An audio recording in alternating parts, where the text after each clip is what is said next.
ലോകത്തിന്റെ അധികാര കേന്ദ്രമായ വാഷിംഗ്ടൺ ഡിസിയിലെ വൈറ്റ് ഹൌസിന് സമീപം വെടിവെപ്പുണ്ടായ വാർത്ത അന്താരാഷ്ട്ര തലത്തിൽ വലിയ ഞെട്ടലാണ് ഉണ്ടാക്കിയിരിക്കുന്നത്.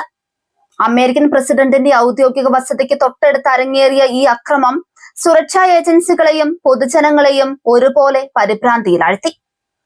തോക്കുധാരിയായ ഒരാൾ വൈറ്റ് ഹൌസ് പരിസരത്ത് വെടിയുതിർത്തതോടെ പ്രദേശമാകെ യുദ്ധക്കളത്തിന് സമാനമായ രീതിയിൽ മാറി. അപ്രതീക്ഷിതമായി ഉണ്ടായ വെടിയൊച്ചകൾ കേട്ട് ആളുകൾ ജീവനും കൊണ്ട് ചിതറിയോടിയത് വലിയ പരിഭ്രാന്തിക്ക് കാരണമായി.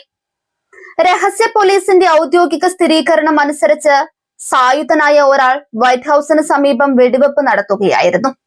ഈ ആക്രമണത്തിനിടയിൽ അവിടെ ഉണ്ടായിരുന്ന ഒരു ബാലന് വെടിയേറ്റു എന്നത് സംഭവത്തിന്റെ ഗൗരവം വർദ്ധിപ്പിക്കുന്നുണ്ട്. അക്രമി തൊടുത്തുവിട്ട വെടിയുണ്ടകളിലൊന്ന് യാദൃശ്ചികമായി അവിടെ നിന്ന് കുട്ടിയുടെ ദേഹത്ത് കൊള്ളുകയായിരുന്നു. വെടിയേറ്റ കുട്ടിയെ ഉടൻ തന്നെ ആശുപത്രിയിൽ പ്രവേശിപ്പിച്ചു. ഭാഗ്യവശാൽ കുട്ടിയുടെ പരിക്ക് ജീവന് ഭീഷണിയുള്ളതല്ലെന്നും ചികിത്സ തുടരുകയാണെന്നും അധികൃതർ വ്യക്തമാക്കിയിട്ടുണ്ട്. സംഭവം നടന്ന ഉടൻ തന്നെ വൈറ്റ് ഹൌസ് സമുച്ചയം പൂർണ്ണമായും അടച്ചുപൂട്ടുകയും അതീവ ജാഗ്രതാ നിർദ്ദേശം പുറപ്പെടുവിപ്പിക്കുകയും ചെയ്തു. പ്രസിഡന്റും മറ്റു ഉന്നത ഉദ്യോഗസ്ഥരും സുരക്ഷിതരാണെന്ന് ഉറപ്പുവരുത്താൻ മിനിറ്റുകൾക്കുള്ളിൽ തന്നെ സെക്യൂരിറ്റി പ്രോട്ടോകോളുകൾ നടപ്പിലാക്കി. രഹസ്യ പോലീസ് ഉദ്യോഗസ്ഥർ ഉടനടി തിരിച്ചടിക്കുകയും അക്രമിയെ വെടിവെച്ച് വീഴ്ത്തുകയും ചെയ്തു. വെടിവെച്ച അക്രമിയെ പോലീസ് കസ്റ്റഡിയിലെടുക്കുകയും ചികിത്സയ്ക്കായി ആശുപത്രിയിലേക്ക് മാറ്റുകയും ചെയ്തിട്ടുണ്ട്. വൈറ്റ് ഹൌസിന് തൊട്ടടുത്ത് ഇത്തരമൊരു സുരക്ഷാ വീഴ്ച ഉണ്ടായത് അമേരിക്കൻ സുരക്ഷാ സേനയെ സംബന്ധിച്ചിടത്തോളം വലിയ വെല്ലുവിളിയാണ്. ലോകത്തെ ഏറ്റവും സുരക്ഷിതമായ മേഖലകളിൽ ഒന്നായി കരുതപ്പെടുന്ന ഇവിടെ ഒരു സാധാരണക്കാരന് ആയുധവുമായി എത്താൻ കഴിഞ്ഞത് എങ്ങനെയെന്നതിനെ കുറിച്ച് ഇപ്പോൾ ഗൗരവകരമായ ചർച്ചകൾ നടക്കുന്നുണ്ട്. സംഭവത്തിന് പിന്നാലെ പ്രദേശത്തെ സുരക്ഷാ ക്രമീകരണങ്ങൾ ഇരട്ടിയാക്കിയിരിക്കുകയാണ്. വൈറ്റ് ഹൌസിന് ചുറ്റുമുള്ള റോഡുകൾ അടയ്ക്കുകയും സായുധരായ പോലീസുകാരെ കൂടുതൽ വിന്യസിക്കുകയും ചെയ്തു. അക്രമിയുടെ ലക്ഷ്യം എന്തായിരുന്നുവെന്നോ ഇയാൾക്ക് ഏതെങ്കിലും തീവ്രവാദ ഗ്രൂപ്പുകളുമായി ബന്ധമുണ്ടോ എന്നോ ഉള്ള കാര്യത്തിൽ ഇതുവരെ വ്യക്തത വന്നിട്ടില്ല. അന്വേഷണ ഉദ്യോഗസ്ഥർ അക്രമിയുടെ പശ്ചാത്തലം പരിശോധിച്ചു വരികയാണ്. ഒരു വ്യക്തി ഒറ്റയ്ക്ക് നടത്തിയ ആക്രമണമാണോ അതോ ഗൂഢാലോചനയുടെ ഭാഗമാണോ ഇതെന്ന് കണ്ടെത്താനുള്ള ശ്രമത്തിലാണ് അന്വേഷണ ഏജൻസികൾ. സംഭവ സ്ഥലത്തെ CCTV ദൃശ്യങ്ങളും സാക്ഷിമൊഴികളും ശേഖരിച്ചു വരികയാണ്. ഈ വെടിവെപ്പ് വാർത്ത പുറത്തു വന്നതോടെ അമേരിക്കയിലെ തോക്ക് നിയന്ത്രണ നിയമങ്ങളെ കുറിച്ചുള്ള ചർച്ചകൾ വീണ്ടും സജീവമായിട്ടുണ്ട്. സാധാരണക്കാർക്ക് തോക്കുകൾ എളുപ്പത്തിൽ ലഭ്യമാകുന്നത് ഇത്തരത്തിലുള്ള അപകടങ്ങളിലേക്ക് നയിക്കുന്നുവെന്ന വാദത്തിന് ഈ സംഭവം കരുത്തു പകരുന്നുണ്ട്.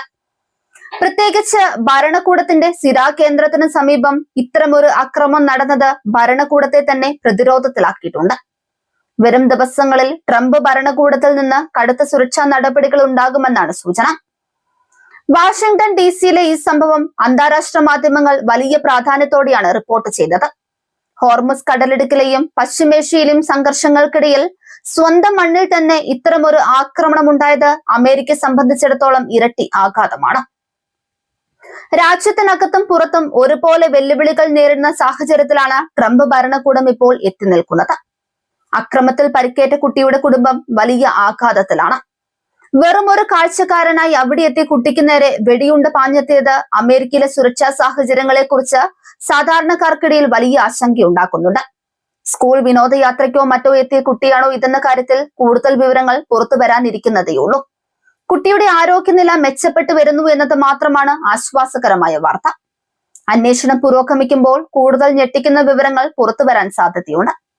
അക്രമി ഉപയോഗിച്ച തോക്ക് എവിടെ നിന്ന് ലഭിച്ചുവെന്നും ഇയാൾ വൈറ്റ് ഹൌസിന് സമീപം എത്തിയത് എങ്ങനെയെന്നതും പോലീസ് ഗൗരവമായി പരിശോധിക്കുന്നു. സുരക്ഷാ വീഴ്ചകളെ കുറിച്ചുള്ള ആഭ്യന്തര അന്വേഷണവും സമാന്തരമായി നടക്കുന്നുണ്ട്. അമേരിക്കൻ രഹസ്യ പോലീസ് ഈ സംഭവത്തെ അതീവ ഗൗരവത്തോടെയാണ് കൈകാര്യം ചെയ്യുന്നത്. വൈറ്റ് ഹൌസിന് മുന്നിലുണ്ടായ ഈ വെടിവെപ്പ് അമേരിക്കയെ വീണ്ടും മുൾമുനയിൽ നിർത്തിയിരിക്കുകയാണ്. സമാധാനപരമായ അന്തരീക്ഷം പുനഃസ്ഥാപിക്കാൻ അധികൃതർ ശ്രമിക്കുന്നുണ്ടെങ്കിലും ജനങ്ങൾക്കിടയിലെ ഭീതി പൂർണ്ണമായും വിട്ടുമാറിയിട്ടില്ല. രാജ്യത്തിന്റെ സുരക്ഷാ ക്രമീകരണങ്ങളിൽ വലിയ മാറ്റങ്ങൾ വരുത്താൻ ഈ സംഭവം കാരണമായേക്കാം. പരിക്കേറ്റവർ എത്രയും വേഗം സുഖം പ്രാപിക്കട്ടെ എന്ന് ലോകം പ്രാർത്ഥിക്കുമ്പോഴും ഇത്തരം ആക്രമണങ്ങൾ ആവർത്തിക്കാതിരിക്കാനുള്ള കർശന നടപടികളാണ് ഇനി വേണ്ടത്. ഇതിന്റെ കൂടുതൽ വിശകലനങ്ങൾ വരും ദിവസങ്ങളിൽ പുറത്തു വരുന്നതോടെ മാത്രമേ സംഭവത്തിന്റെ യഥാർത്ഥ ചിത്രം വ്യക്തമാവുകയുള്ളൂ.